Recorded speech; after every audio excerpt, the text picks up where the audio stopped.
Juneteenth, the first day of freedom. All different now. Written by Angela Johnson, illustrated by E.B. Lewis. Oh, what does it say? To all my Bickabuds, enjoy the wonderful book, Miss Addie. For the ones who were never freed, A.J., to those who forgot our past and are doomed to repeat it, E.B.L.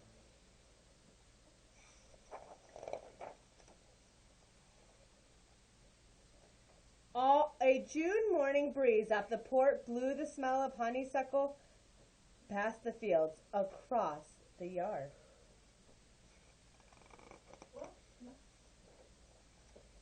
And into our room to wake us.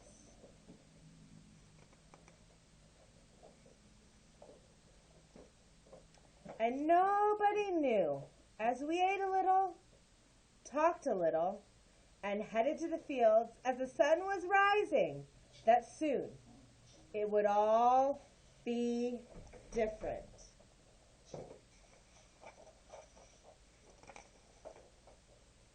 Then we worked and worked and worked some more under the hot Texas sun.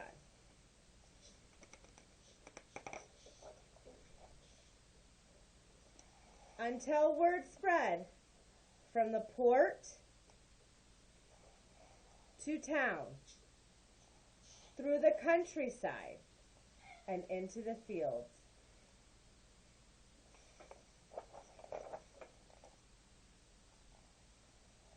That a Union general had read from a balcony that we were all now and forever free, and things would all be all different now.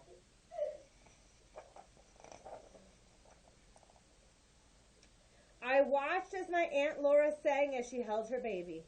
Mr. Jake, who some say was 100, cried quietly.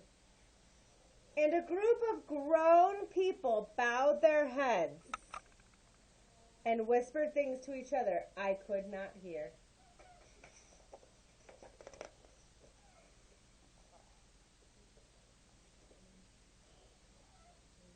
My mama held my hand softly and looked beyond as another breeze blew over and everything fell to a hush. But later,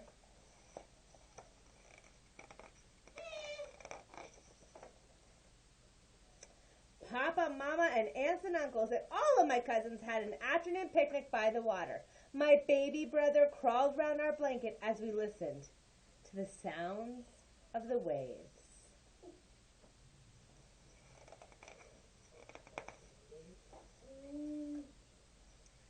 And as more people joined us, we ate as free people, laughed as free people, and told stories as free people on into the night.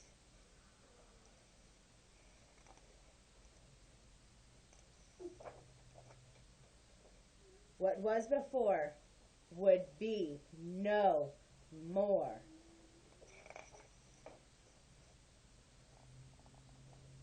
As we walked back home, the cool of the night soothed our tired feet that padded quietly past the shadowy fields of cotton.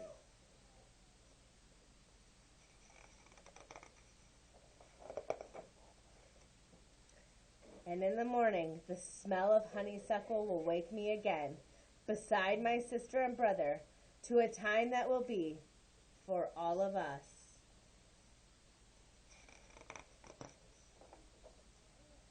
all different now.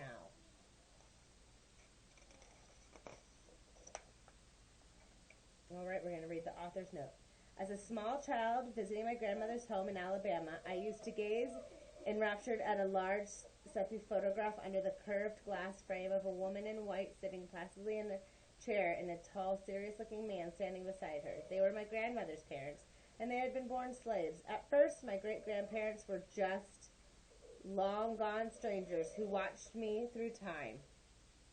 With every preceding visit, though, I warmed to them and could not wait to curl up on my grandmother's flowered settee and stare back at them for hours. They were a mystery, but a tangible proof to my young eyes that all I'd learned about slavery in books was a reality in my own family. Despite knowing a bit of my family's history, I never really thought of the moment of emancipation. For some, it did not come as early as it did for others. A number of states, including Texas, where my story is set, had not returned to the Union by January 1st, 1863, the date President Lincoln decreed the Emancipation Proclamation. So the slaves in those states didn't know that they had been declared free. It was not until 1865 that the proclamation was finally decreed in Galveston, Texas.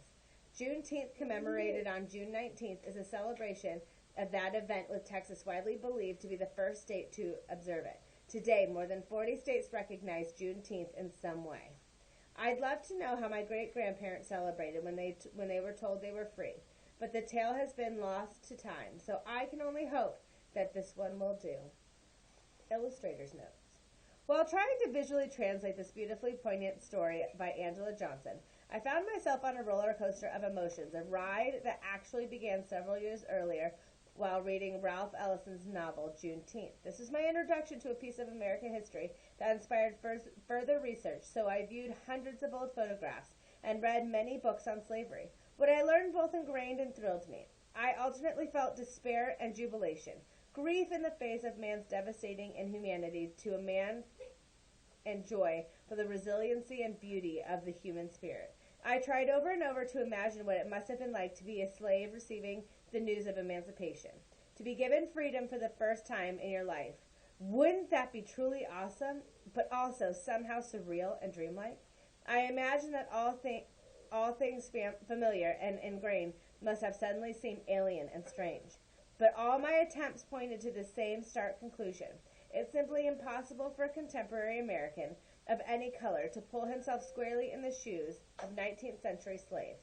It's a humbling moment to clarify, or a moment of clarity that made me realize that, although I've illustrated more than 60 books, this one would be my biggest challenge. It would stretch me the most. But at the same time, Angela's manuscript lit me up like a light. It was fortuitous opportunity. It seemed our collaboration was predestined, and, as if to demonstrate this, everything I needed fell into place while my passion for the project blossomed. To inspire my illustrations, I take reference photos that suggest scenes of the book. This story required an enormous cast as well as costumes for all, and here I most gratefully acknowledge the people of Spartanburg Country School District 7 in South Carolina.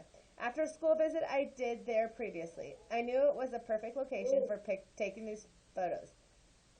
Just one phone call to Rodney Graves, Director of Secondary Education, resulted in a wonderful and unexpected scene that brought me to tears. Arriving at the local park direct from the airport, I felt as though I walked into the 19th century. Students, teachers, parents, babies, preschoolers, and grandparents, and even the superintendent were all dressed in clothing they had researched and provided themselves, ready to pose for their roles.